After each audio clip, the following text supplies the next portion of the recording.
درنو لیدونکو السلام علیکم. یو ځل بیا د هیواد میډیا چینل څخه درته ښه راغلاست وایم. که څوک غواړي چې ژر انزال نشي نو زموږ ویډیو دې تر پایه وګوري.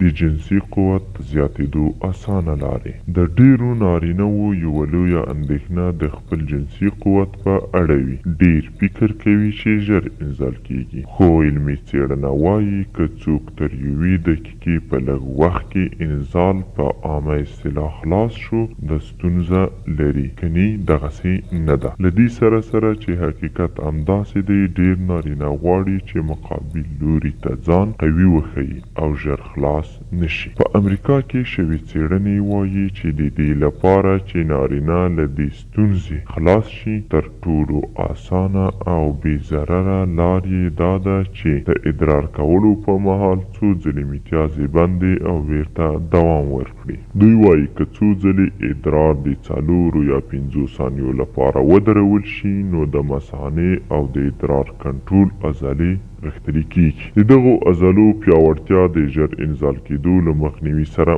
مرسته کوي. دوی وایي چې نارینه دې د ورځې څو ځلې دا تمرین وکړي او له یوې مودې وروسته به نتیجه ترلاسه کړي. که چیرې په دې سره هم د ستاسو درملنه ونه شوه نو بیا موږ ته کمنټ پرېږدئ، زموږ چینل سبسکرایب کړئ، ویډیو تر پایه وګورئ، نو موږ به تاسو ته یوه سالمه حل لاره وښیو.